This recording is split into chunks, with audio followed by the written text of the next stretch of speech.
Welcome, everyone, to Potholes and Politics, local Maine issues from A to Z. I'm your co-host, Rebecca Graham.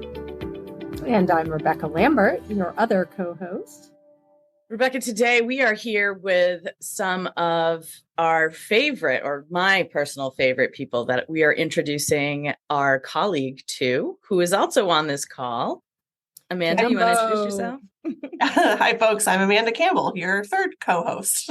Sort of. Amanda's going to have to take over some of the management of this advocacy portfolio. And it struck us as an important conversation that we should be having with the public in general to talk about stormwater regulation, MS4 permits, and a whole bunch of acronyms with some of my favorite people to hang out with. Today, we have with us Fred Dillon, who is the South Portland Stormwater Program Manager. Is that? Coordinator, but yeah, manager is fine too. And Doug Roncarati, who is Portland's Stormwater Czar, right? I think that's your coordinator works just fine. And Cody, I'm going to butcher your last name. Cody, can you introduce yourself to us? Yeah, sure thing. So I'm Cody Abrupta. I'm a licensed professional civil engineer working for the Maine Department of Environmental Protection in the Land Bureau, and I'm a member of the Stormwater Engineering team. Awesome. Cody, we're so glad to have you here too, because the nexus between local, state, and federal in this topic in particular is extremely important to try to understand. So Fred, since you were last in on the call, I'm going to start with you first. Would you tell us a little bit about yourself and how you got into stormwater management and how long you've been in your role there?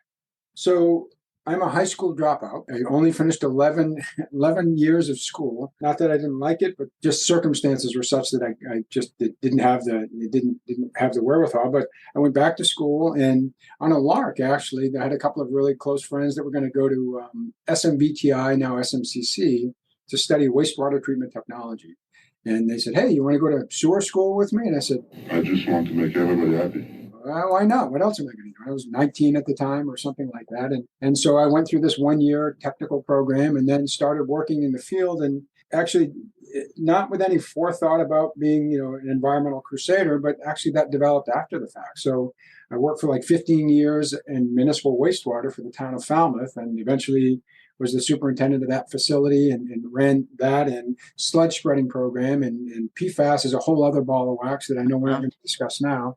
But after 15 years in Falmouth, I'd finished a bachelor's in environmental studies at USM and then had a chance to go to grad school. And there was a graduate assistantship that opened up with the Maine Sea Grant. And I worked for a few years on a research project tracking the source of bacterial contamination in coastal watersheds. And that was a really fun project. And after that, I worked for 6 years in environmental consulting and kind of broadened my interest into watershed, kind of studies and watershed restoration, and did a lot of work. In fact, the consultant that I worked for, FB Environmental, ended up doing lots of DEP in the lakes and streams space, I guess, for TMDLs.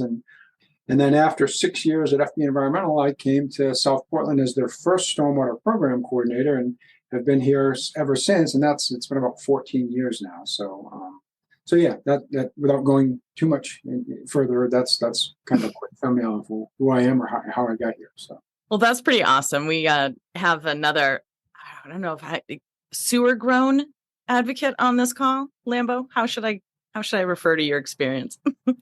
Mine was more on the clean end. I liked that end. You like that end. She's a sewer alumni as well. But Fred, you mentioned something, and I know that this was something I struggled with when I started trying to understand and wrap my head around stormwater policy. You said TMDL. What the heck's a TMDL? Right. Sorry. Thank you. The total maximum daily load. And that's basically, it's a method that EPA devised. And Doug is very, very well aware of this, so he can help me if I stumble a little bit. You're in Cody probably as well. But it's an allocation of pollutants to a particular protected water resource. So if there are point source discharges or non-point source discharges for a particular type of pollutant, it could be a nutrient, it could be bacteria, then those sources are allowed a certain allocation to be able to discharge into a particular receiving water. Maine has an interesting approach now that they kind of use a surrogate approach for urbanization and stormwater, where they use impervious cover. So the amount of impervious cover is seen as and there's a pretty close relationship between the amount of pollutants that are discharged from the landscape and the amount of development density in the landscape. So that as there's more pavement in particular, there's more opportunity for pollutants to be discharged, and there's also a whole volume associated with that. But I'll leave it there, and maybe Cody or Doug can supplement a little bit. I don't want to take the spotlight off what fun guys you are as well. You also bike ride, right? I do. Yes. A little bit? Yeah. Just a little? Well, I'm fairly avid, though. I've as I get older, I get more orthopedic issues crop up. So, but I'm still riding, not quite as much as I used to. But yeah, I'm a bicycle commuter as well. Although I haven't been riding this cold weather. So that's good to know under these conditions. You'll have to trade it for a motor then. Either that or an e-bike. E-bikes are really cool. So go. I'm pretty intrigued by e-bikes. Yeah. Doug, tell us a little bit about you and how you got into stormwater. Yeah, that's interesting. I have an environmental background and was working on my planning degree at USM and knew the city of Portland's arborist, Jeff Tarling, through our Conservation Commission and in South Portland. And I was looking for an internship, and they invited me to be a forestry intern for the city of Portland. So I kind of got in that way, doing open space planning, parks and recreation planning, and natural resource planning in some of our parks in Portland. And because I was familiar with geographic information systems and mapping, my skills were helpful. But I got in contact with the engineering department because they were the keepers of all the data. And they said, hey, we've got this stormwater program, and we're going to have to go out and map all of the stormwater outfalls and infrastructure in the city of Portland at some point. Maybe you could come over to us. So I went over to the dark side, the public works department, and worked there for a while. And I started filling in on some of the stormwater duties because we didn't have a stormwater program coordinator at that time. And then when we saw South Portland was developing that position, Portland decided to create that position. So I took on that role formally in 2009. You both have been regulated communities for quite some time though, right? Yes. 2003, I believe, right, Doug? I think that was the genesis of the phase 2 program in the state of Maine. Yep. In Maine. Yep. Although, and Doug is very modest. Doug also has some interesting, prior education. So he's a bit of an ecotherapist as well, I think. So I don't know if you want to tell us a little bit about that, Doug.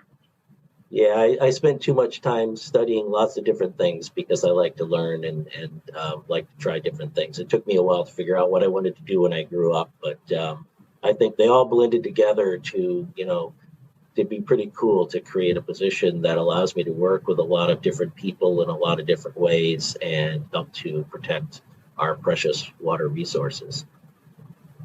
Sewer and trees and the nexus between infrastructure, because that's essentially what we're talking about too. Cody, you are a new fresh face on the state scene. Give us some background on how you got into stormwater and how might your peers or the next generation get excited about stormwater. I think that would be cool too. But first of all, I'd love to know a little bit about you and how you got into this and your background. Yeah, so my background, I got into stormwater management back when I was a kid, actually, and I was free labor for my dad, who was installing green infrastructure and rain gardens with his college students. He's the head of the Rutgers Cooperative Extension Water Resources Program, and they've been doing a lot of efforts putting in green infrastructure in urban environments. And so I grew up being, summer labor for him, just helping him and his college students out, installing those green infrastructure practices. And so that kind of sparked my interest in stormwater management. I had wanted to be an engineer for a long time. And so when I eventually went to Rutgers University to get my degree, I decided to get it in civil environmental engineering. And so the environmental part of the engineering, civil engineering, is water resources and wastewater management. And so luckily, because of my experience with green infrastructure, it was a breeze doing my capstone projects and everything like that. I think actually the rain garden we designed as part of my senior project actually got built. But yeah, that's kind of where I got my education, Rutgers University. I have a bachelor's of science in civil environmental engineering. After that, I worked for a private engineering consulting firm doing stormwater modeling, stormwater design, and actually soil testing and a bunch of other things. I basically did a ton of stuff to just try and get my feet wet and get introduced to the world of private engineering consulting. I tried to make myself useful and learn a lot of different things so that way I could be the most useful person I could. I needed to work under a number of professional engineers to get my professional engineering license anyway. So during this time, I was getting experience towards that. I ended up getting my license, or at least taking the test and passing it, thankfully, the first time.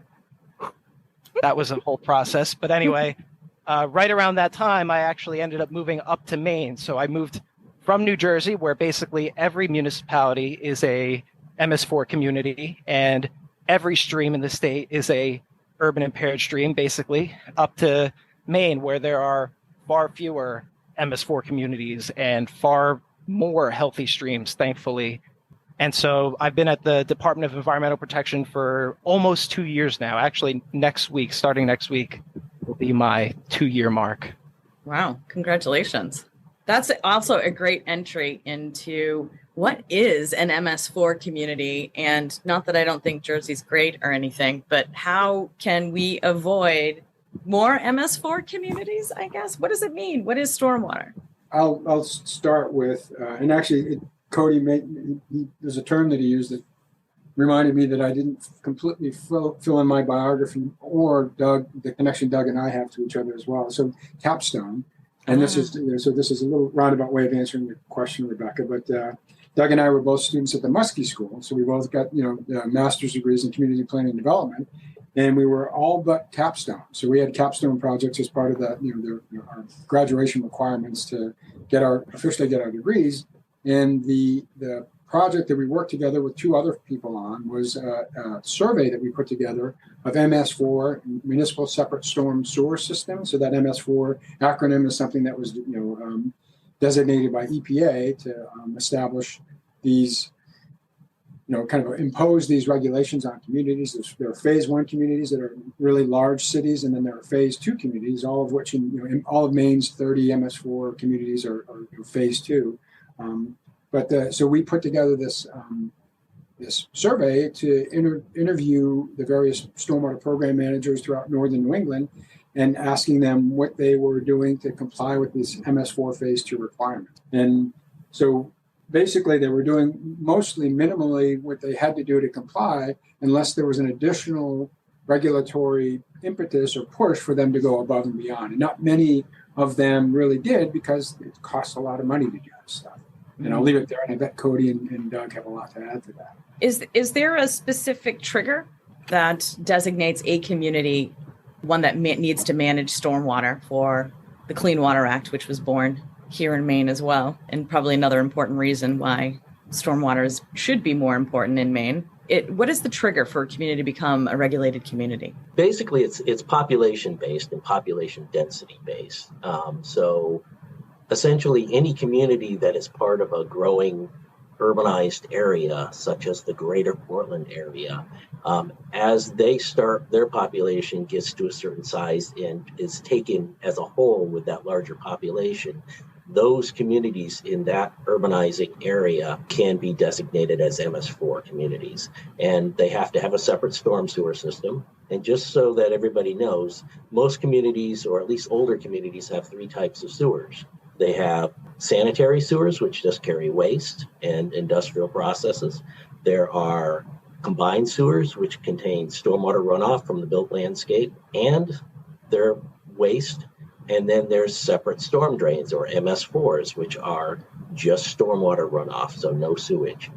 The MS4 permit just focuses on stormwater, not on the combined sewer or the sanitary sewer part. Basically, it regulates runoff from our environment that then carries waste from the landscape into our waters. And a community that's part of that urbanizing area is contributing to the waste that's coming off of that urbanized area's landscape, impacting all of the watersheds and water bodies around it. And the MS4 program is designed to help mitigate for some of that impact and get those communities thinking about managing stormwater runoff from those areas to protect water quality. So when the pipes are separate and it's just managing stormwater and not sanitary waste, is that less of a burden for that discharge? Or do you, like the combined entities, have an advantage that you wouldn't because they manage or treat it before it gets just discharged? It's a mixed bag. The communities like Portland have older infrastructure, most of which has been combined. And as you grow, you create more runoff and more waste to the point which it overwhelms those pipes and you can't even convey it to your treatment plant, or you overwhelm your treatment plant with some of it. So in many cases, they've created designated combined sewer overflows or pressure relief valves so that you don't end up filling your streets and your basements with wastewater and stormwater. That is a problem that the city of Portland is dealing with right now, and we're spending hundreds of millions of dollars to manage the results of the way we developed in the past and the way we managed both wastewater and stormwater. Now we're doing one of two things. We're either taking the stormwater out of the combined sewer pipes to relieve some of the pressure on those systems and the treatment plant, or we're building large underground storage tanks to hold on to some of that stormwater wastewater combination until the storm subsides. The treatment plant and the conveyance system can handle it and treat it. So problem with is if you separate things out, then you still have all of the nasty stuff that's coming off the landscape going into water bodies unless you treat that as well. So we are coming up with ways to manage some of that runoff when we separate it out. And that's part of what the MS4 program is all about, is making sure that you're both managing the volume and the quality of the runoff that's being discharged from your storm drain system. Cody can probably, because Portland is, Portland's New Jersey-like, right, in some sense. So given your kind of experience, Cody, down in Jersey, some of the issues that Doug and Portland are having to deal with in terms of utility conflicts and the complexity of trying to shoehorn in a lot of this green infrastructure in an urban environment is really, really challenging. So Rebecca, to your question about which is better, it's, if you're a community like Portland and to a large extent South Portland, it's very, very challenging to integrate this stuff into an urban setting. And I bet Cody could tell us all kinds about that with his experience from New Jersey. Yeah, I'd love to speak a little bit about combined sewers. So like Doug mentioned, historically, that was our method of dealing with not only wastewater, but also stormwater. So in older cities or in older development areas, they would just combine the sanitary sewers, your toilets, with the storm sewers, your roof drains and your catch basins along the road and everything like that. And it was really convenient because at that time there was limited population, and so they could design systems to handle all of that. Now, again, like Doug mentioned, as we grow, as our communities grow, it becomes more and more difficult because we are increasing the amount of runoff from the surface runoff from storm events, and we're increasing the amount of sanitary sewer or sanitary discharge, wastewater discharge from our communities. And so that's where these combined sewers are becoming more and more of a problem. And as Doug mentioned, those combined sewer overflows are major. That's basically point source pollution into your waterway. It's a point where you're discharging a mix of sanitary sewer and stormwater, which has all sorts of pathogens, bacteria, plus all of the pollutants associated with both of those, nitrogen, phosphorus, et cetera, zinc, in one specific location along the river, or multiple locations, depending on how large your system is. And so from an environmental perspective, combined sewers are not a good thing. It's a bad thing. And from just a growing community's perspective, it's also a bad thing because it affects your wastewater treatment plant. Obviously expanding those treatment plants to handle more water is an expensive endeavor. Separating out the storm sewer systems is an expensive endeavor. Providing temporary storage for stormwater so that way it can relieve the volume going to the wastewater treatment plant, that's an expensive endeavor. So there's really no inexpensive solution to dealing with this issue. And unfortunately, combined sewers they go hand in hand with regulated communities. A lot of MS4 communities have combined sewers. Fortunately, again, due to a lot of federal, state, and local funding, there have been a lot of efforts to really reduce the amount of discharges, the amount of times where the combined sewer actually discharges into the waterways. We've seen a major reduction in the amount of volume that's been discharged into the waterways. Again, it's cost a lot of money to get to that point, but over the years, we have absolutely been making progress towards reducing and eliminating those discharges, but there's still a ways to go.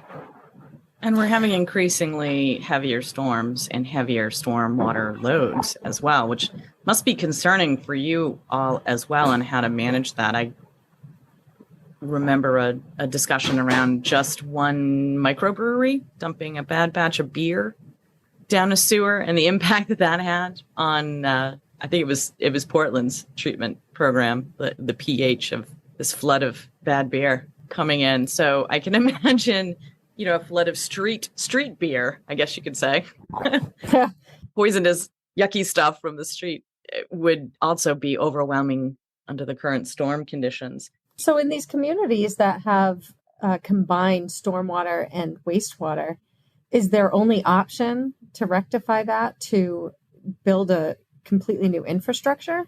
I mean, because you can't separate it once it's been combined.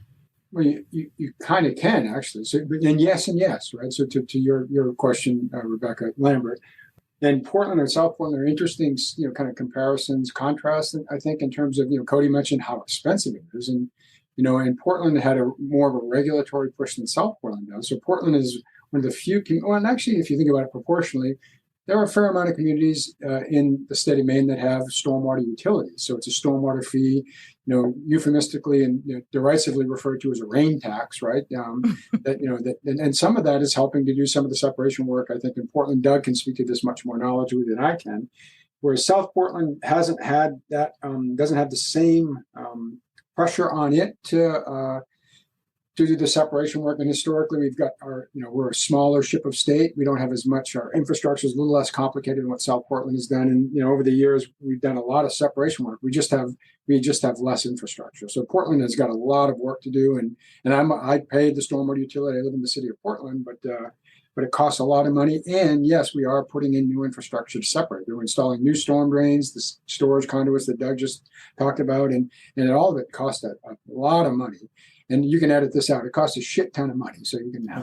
That's a lot of money. And but yeah, I'm sure Doug could kind of add quite a bit of perspective to that as well.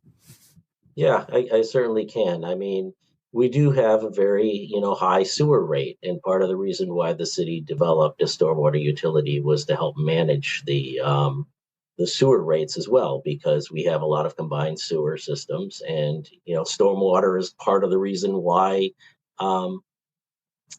we have it drives some of our combined sewer costs. It drives some of our wastewater management issues. So there are ways that the city is addressing it, as I mentioned, separation and storage and treat, and even upgrades to our treatment plant. Very, very expensive infrastructure and maintenance costs. Simply dealing with deferred maintenance of our sewers and storm drains is costly, but it is also helping to relieve pressure on those systems and allow for greater capacity in those systems, because over 100 years they fill up with all manner of things, which reduces their ability to function properly.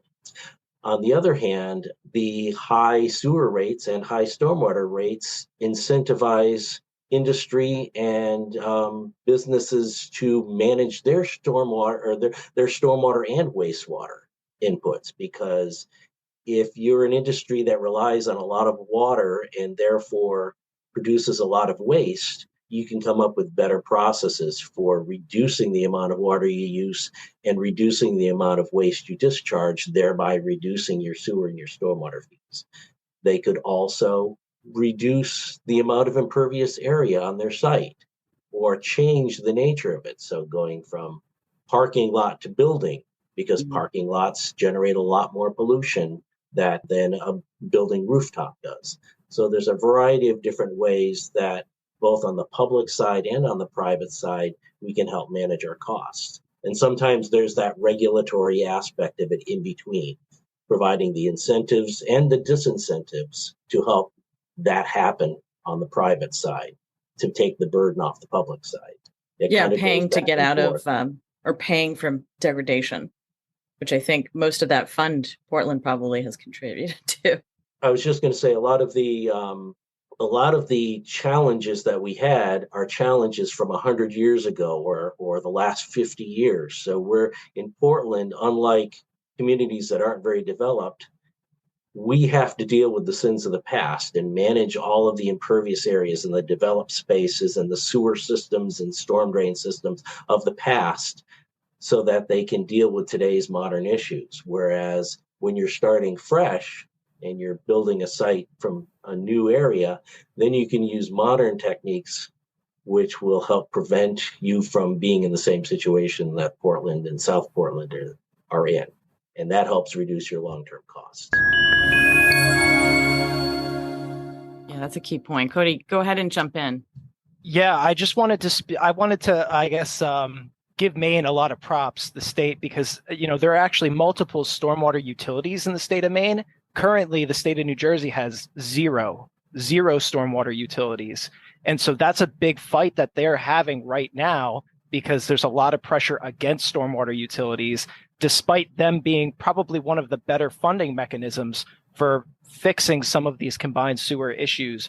And so that's, I think, where Maine is kind of a little bit ahead of the game with the stormwater utilities. And I know sometimes they can get a bad rap, but they are one of the best solutions we have, or at least one of the best funding mechanisms we have to, long-term maintenance and long-term progress on the combined sewer issue. Just speaking to some of the other solutions for combined sewers, one of the areas where I guess communities, MS4 communities, and where I've worked in the past is if you can intercept some of the rainwater, some of the stormwater runoff before it enters the combined sewer, that is one of the ways that you can reduce the loading on those combined sewer systems. And so that's where retrofitting or going in and putting in stormwater infrastructure where there previously was none is actually a pretty good way of reducing the loading. Or you don't even necessarily have to reduce the load if you just slow it down enough. If you slow the time it takes from the stormwater to hit that roof and go into the storm drain, you're making a difference, reducing those peak loading rates to the system. And so one of the ways we accomplish those goals is with stormwater management, best management practices, or I think now the EPA wants them called stormwater control measures. And I'm sure the terminology will change again tomorrow. But using these practices to capture, slow down, and treat some of the stormwater ahead of it actually entering the system can play a big role in reducing the overall discharges. And so a lot of communities have been looking to green infrastructure to build resiliency in their combined sewer systems. And green infrastructure has a number of other co-benefits. I'm sure we'll get into them later on, but that's one of the methods that people are using outside of separating the systems or building large detention centers. In fact, it's one of the more cost-effective ways to deal with the problem. Although, again, in an urban environment with limited space requirements and constraints, any type of development is going to be expensive. So I just wanted to add that in because I was thinking about it as both Fred and Doug were speaking. Cody, I'm sorry, jump onto that quickly, just that sparks another thought that, again, you're from New Jersey, and maybe you saw the article within the past it's been a couple of months, when they had that big flooding event down in New York City. There was a reference to Hoboken, New Jersey, which had done some of exactly what you're describing with its city parks.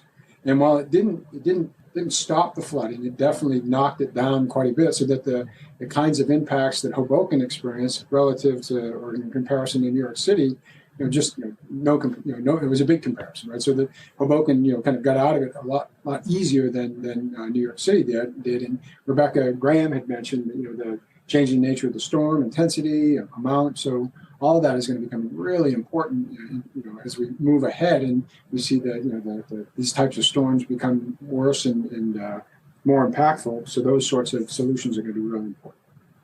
Yeah, and I know a lot of the pushback sometimes around these things are about costs costs of building green infrastructure as part of any development. But it sounds to me that it is an investment in what will become a rather expensive problem if it's not dealt with at that point. So it's like an upfront cost that pays dividends over time for that area that might help everyone in the community versus paying for really expensive infrastructure to deal with the fallout for not doing it at the other end. And you'd also mentioned regulations. And I know, Cody, you're in that land group as well, but talk to me about who is doing the regulation piece in Maine versus maybe there's a difference between New Jersey, but there's not a lot of funding coming from the regulatory bodies for this activity. It's a great deal of a heavy lift locally.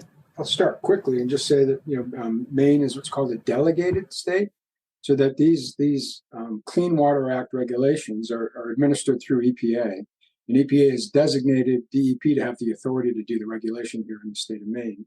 I don't know what New Jersey is like. But there are other states like New Hampshire, Massachusetts, both of which EPA has primacy where stormwater regulations and wastewater, for that matter, are concerned, I think. So, and then to your point about funding, I like to refer to stormwater as being the poor redheaded stepchild of the water resource field, because we don't really get our funding, and I think that makes sense to a large extent, because we don't want poopy water going into Casco Bay, right? So the emphasis has really been on wastewater. And I'm old enough so that when I was a kid, and here's a quick digression, but I used to fish off the Maine State Pier with my little Zebco 404, and before there was an East End wastewater treatment plant by the old Burnham and Morrill Bean factory, and we would fish for pollock off the Maine State Pier, and we'd also see what we refer to as harbor trout.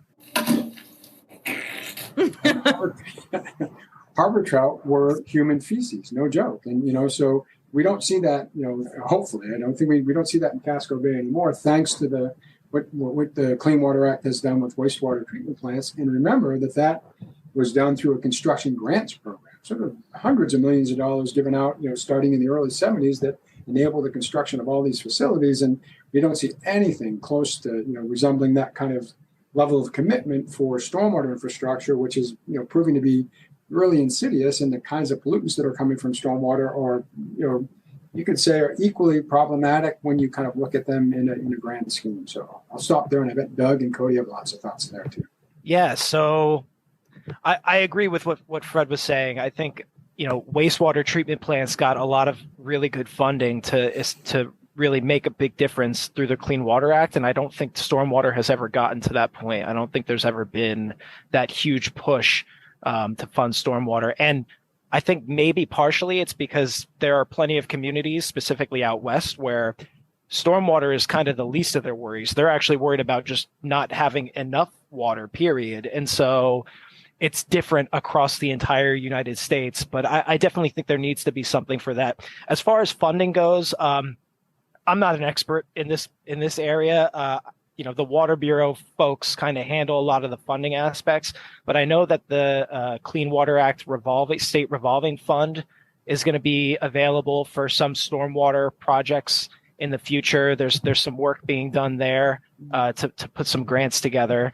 I know the 319H grants have been a big funding opportunity for a lot of green infrastructure projects and other things of that nature. So there is some funding available, but it's not as much as I personally would like to see. I think that these issues are complicated, and unfortunately, like most problems, it takes money to solve these things. And so I definitely would like to see some additional funding from not only the state, but also from the federal government to help promote this change.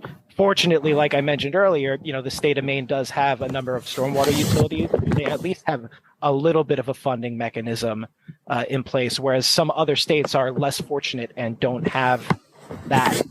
So, Doug, I know we've talked about that quite a bit, and specific to the duties of MS4 communities and the obligations for some things that aren't naturally municipal, like advertising and shaping human behavior and measuring behavior change. Would you talk to me a little bit about what your duties are as a stormwater coordinator under your permit requirements?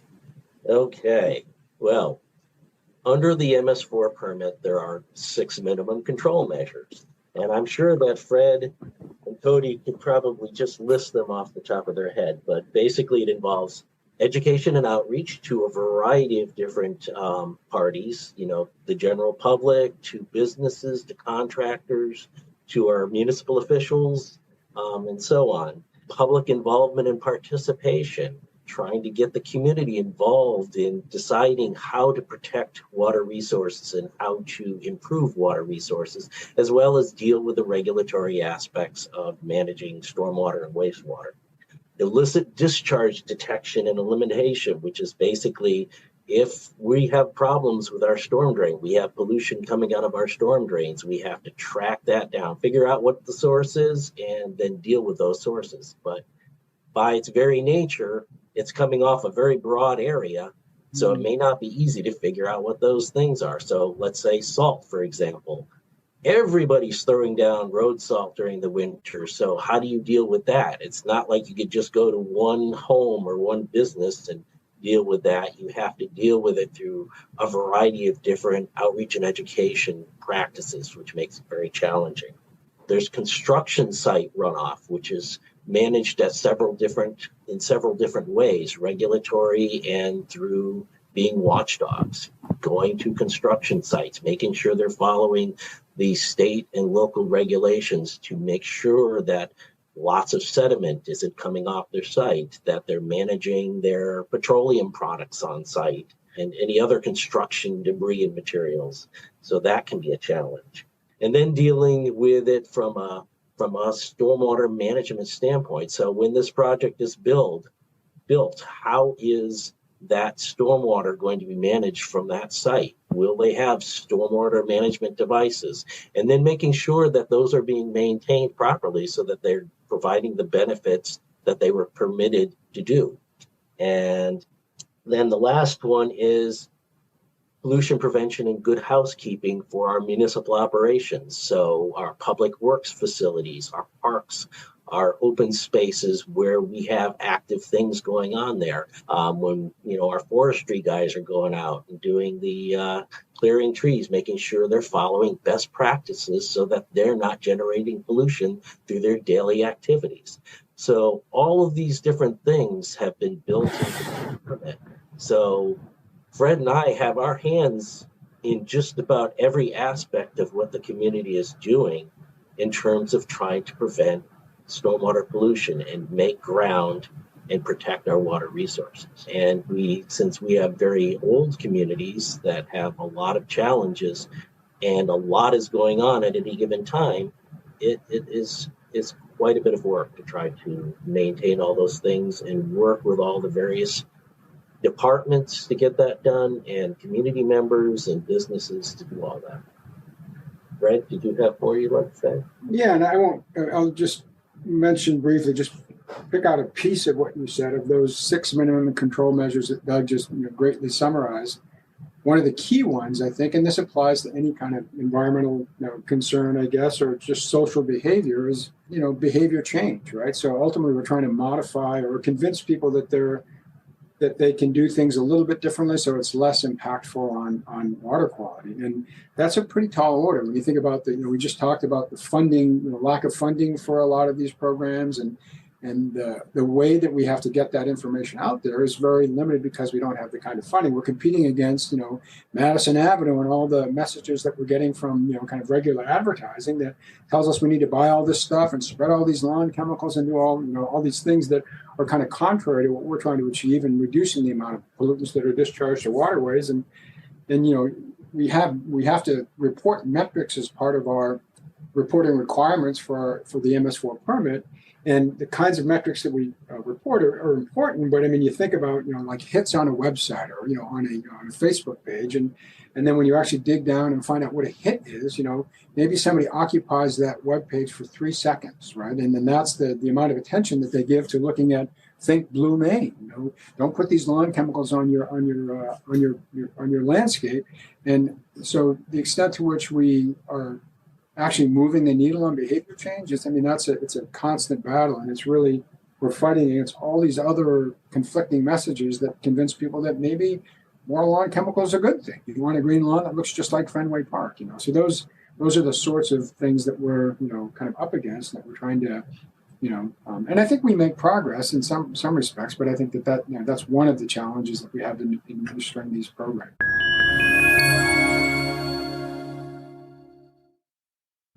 I think one of the things that we have to try to get the message out about is that, yes, protecting the water resources and restoring water resources is expensive. There's no getting around that. But if you can spend a few dollars today, you could save many more dollars in the future. So, for example, if we teach people to pick up after their pet and properly dispose of it, instead of picking up the bag and putting it down a catch basin thinking it'll be managed at the treatment plant. Who does that? Then we won't have to clean out that catch basin as frequently to get all those dog bags out. And we won't have problems either conveying those bags or having them mess up the treatment plant and having the treatment plant go down or a part of it go down to repair it. That is a challenge, but you're dealing with, tens of thousands of people. If I can, encourage the developer and the planning department to avoid filling in this wetland here, that's stormwater management infrastructure that won't need to be put in the ground and maintained. And the city won't have to deal with the maintenance, repair, and replacement costs for that infrastructure ever. Whereas, eventually everything you put in the ground is going to need to be repaired or replaced. And we just can, every time we put in a piece of infrastructure, we add to our future burden. Trying to think about our water resources as not just an inconvenience, but as something that we invest in up front to save a lot of money in the future is probably one of the largest messages we have to get out. And it's a hard thing to do when budgets are tight now. It's hard to say we need to spend some money on this now, when everybody would like to say, hey, we can do that in 5 years when things are a little less tight. But 5 years comes and things are just as tight, if not worse. So it's a hard sell. Well, folks, we are going to pause this discussion around stormwater right there because we captured quite a bit more of some interesting conversations that are going to come into play. But we're going to call this Stormwater 101 Part 1. Stay tuned for Part 2 and more interesting conversations with our Stormwater Rangers. Stay tuned and happy holidays.